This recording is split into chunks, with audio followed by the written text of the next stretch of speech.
Өлкөдөгү билим жаңылыктары менен тааныштырып, студияда мен Айзада Мурзалиева, саламатсыздарбы? Бул чарылышта. Жалпы республикалык тестирлөөгө кошумча 2 предметтик тест киргизилди. Ош шаарындагы Юрий Гагарин атындагы мектеп гимназиясына Воронеж мамлекеттик университетинен өкүлдөр келди. Чүй облусунун Юревка айылында балдарды жана өспүрүмдөрдү өстүрүү борбору ачылды.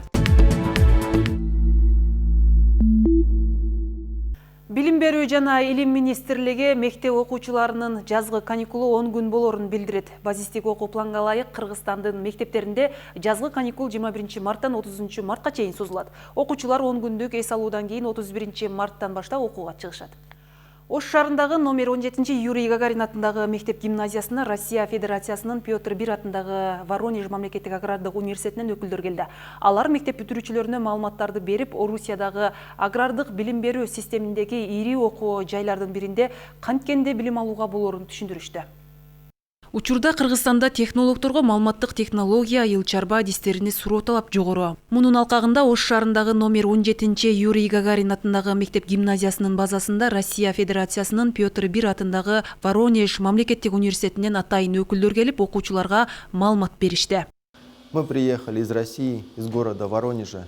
Биз Воронеж мамлекеттик университетинен келдик. Кыргызстан менен 4 жылдан бери иштешип келебиз. Бул жылдары 130 студентти кабыл алдык.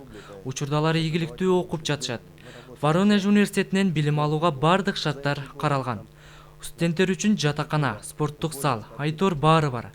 Биз билимдүү жаштарга дайым мыкты шарт түзүп беребиз. Бизде окуган студенттер агрономия, агрохимия жана жер кыртышын изилдөө, багбанчылык, агроинженерия, ветеринария, ветеринар-санитардык экспертиза, зоотехния, жердин түзүлүшүн изилдөө, айыл чарба азыктарын өндүрүү технологиясы, чийки заттар тамак аштарын даярдоо багыттары боюнча билим алышса болот. Мында окуучулар үчүн агрардык окуу жайга бюджеттик негизде окууга мүмкүнчүлүктөр арбын. Кабыл алуу тест системасы аркылуу жүргүзүлөт. Анын жыйынтыгы аркылуу бүтүрүүчүлөр Воронеж мамлекеттик университетине кабыл алынат. Жылына 50 бюджеттик место берет. Жылына ошо 50ден бала барып атат, окуп атат. Бүгүн дагы азыр бүгүнкү эле ушул 3 областтан 120 бала азыр тапшырып атат. ОРТнын кереги жок. Жөн эле ушул тест кайсы факультетти тандап алса, мисалы үчүн агроном болуш үчүн биологияны тапшырат, орус тилин тапшырат, математиканы тапшырат.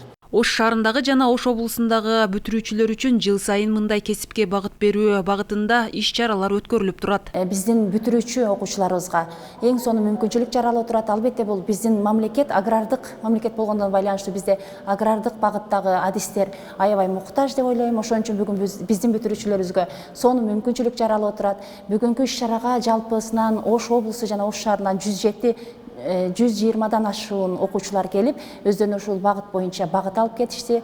Албетте бул пробный тест өзү 12 майда 2020 жылдын 12 майында атайын тест алынып, биздин окуучуларга мүмкүнчүлүк жаралат. Бюджеттик негизде окуганга. Белгилей кетсек, кыргызстандык жаштар айыл чарба, тамак аш өнөр жайы жана мелиорация министрлиги менен Россия Федерациясынын Петр I атындагы Воронеж мамлекеттик агрардык университети менен биргеликте эки мамлекеттин ортосундагы макулдашуунун негизинде 4 жылдан бери бюджеттик негизде билим алып келишет.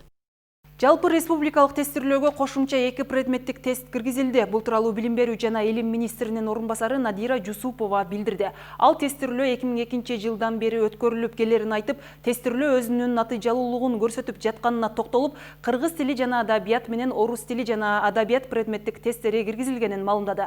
Эске салсак, буга чейин предметтик тесттер химия, биология, математика, физика, тарых жана англис тилдери боюнча тапшырылып келген. Быйыл жалпы республикалык тестирлөөдө бир сабакка төлөнүүчү акы кымбаттап 370 сом болгон.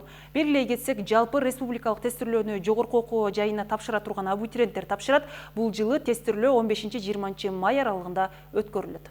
70%дан ашуун окуучуларыбыз кыргыз тилин негизги тестти, жалпы республикалык тестирлөөнүн негизги тестин кыргыз тилинде тапшырганына карабастан, биз дагы предметтик тестти киргиздик. Кыргыз тили жана адабияты деген.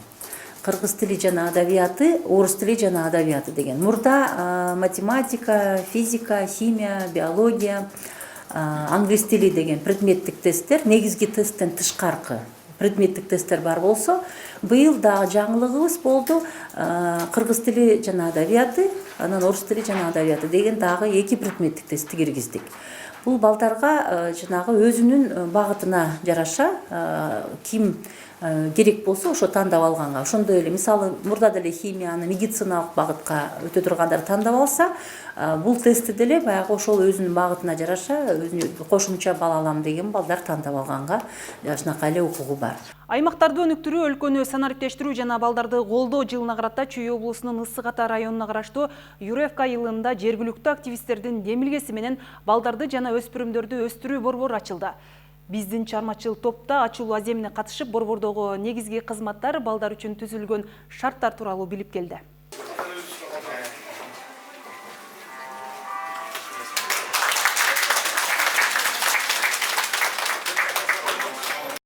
Жаштар борборунун ачылышына айрыкча балдардын кубанычтары чоң болду. Юревка айылында көп улуттуу калк жашайт. Жаштардын башын бириктирүүдө аталган борбордо ачылган түрдүү спорттук оюндар, тилди, тигүүчүлүктү үйрөткөн иримдер чоң салым кошоруна шек жок. Активисттердин демилгесин жергиликтүү бийлик да колдоп, айылдагы маданият үйүнөн орун беришкен.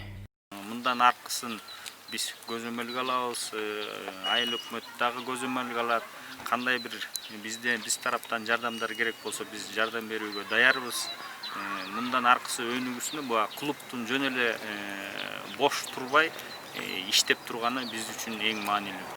Ата-энелер менен өспүрүмдөрдү кубанычка бөлөгөн балдарды жана өспүрүмдөрдү өстүрүү борборунун уюштуруу демилгесинин автору 17 жыл мектепте иштеген тажрыйбалуу педагог, жергиликтүү балдардын зарылчылыгын тереңинен түшүнгөн социалдык мугалим Азиз Зарлыков болуптур.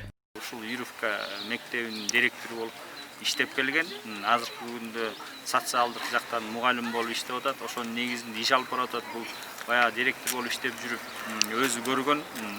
Азыр социалдык мугалим болгондугуна байланыштуу ушул иш-чараны баягы уюштуруп балдарга бир борбор болсун деп иш алып баратканына биз ыраазычылык билдиребиз. Вы будете ходить в этот центр? Да, будем ходить. А какие кружки, на какие кружки хотите?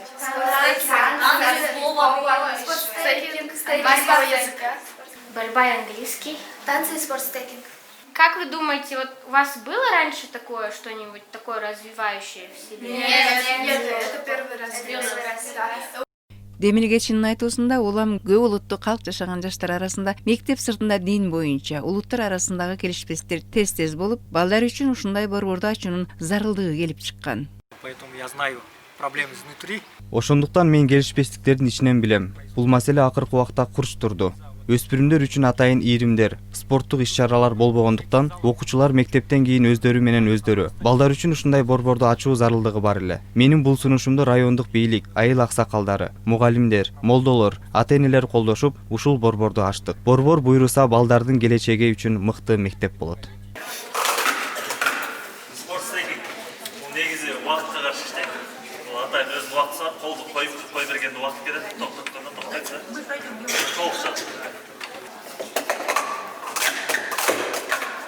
Борбордо эркин күрөш, шахмат, шашки, бокс, англис тилин, корей тилин окутуу, кыздар үчүн тигүүнү үйрөтүүчү ийримдер иштейт. Окуучулардын айтуусунда эми алар окуудан жана спорт оюндарынан алдыңкы орундарды алууга даярдана алышат. Калия Карыбекова, Үсүн Камчыбеков, Толгонай Турсунбай кызы, билим жаңылыктарына. Мына ушундай жаңылыктар менен бүгүнкү чыгарылышты жыйынтыктайбыз. Алдыда сиздерди дүйнө жаңылыктары күтөт. Саламатта калыңыздар.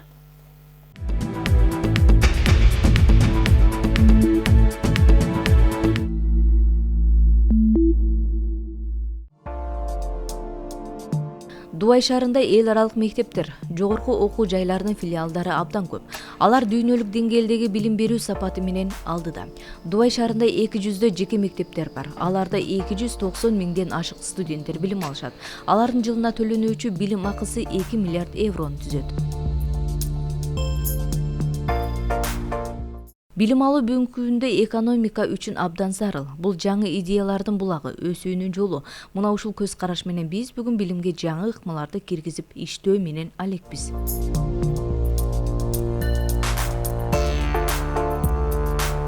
Араб Эмираты андагы Дубай шаарындагы билим берүү мекемелери башка өлкөлөрдүн келишими менен ишке киришип, студенттердин билими артып дүйнөлүк деңгээлге жетти. Биз мындай билимдин жаңыланып баратышына өзгөчө көңүл буруу менен карайбыз.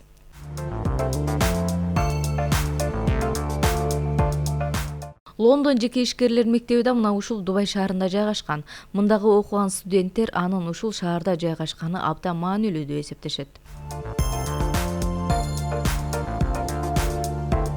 Өлкөдө билим берүү мекемелер ичинде көптөгөн өлкөлөрдүн филиалдары бар. Айтсак Канада, Бразилия, Улуу Британия, Австралия, Пакистан. Бул жерде 180 улуттун жарандары билим алышат. Бул жер абдан жагат. Мындагы элдин маданияты өзгөчө. Билим берүү сапаты бизди кубантат. Башка өлкөдөн келген студенттер үчүн өтө ыңгайлуу шаар. Бардыгы биз үчүн жагымдуу. Убакыттын өтүшү менен заман талабына жараша мектеп окуучуларга, студенттерге жаңыча ыкмалар колдонулуп баштагандыгы да колго алышууда. Дубайдагы окуу жайдагы студенттердин 90% башка өлкөдөн келгендер. Алгач келген ата-энелерде ишенбөөчүлүк пайда болот. Бир убакыттан соң ата-энелер өз балдарын Дубайга билим алуусуна калтырып кетишет. Биз мына ушул ишеничти актоо үчүн балдардын билимине жогорку даражадагы билими бар адистер менен иш алып барабыз. Жогорку билим берүү үчүн билимдүү адистер эмгектенген Дубай билим берүү мекемесинде ар жыл сайын эң мыкты педагог деген сыйлыгына мугалимдер арасында тандоо жүргүзүлөт. Быйылкы мындай аземге өз учурунда мугалимдик кесипти аркалаган белгилүү австралиялык актер Хьюго Джекман келип сыйлык тапшырды.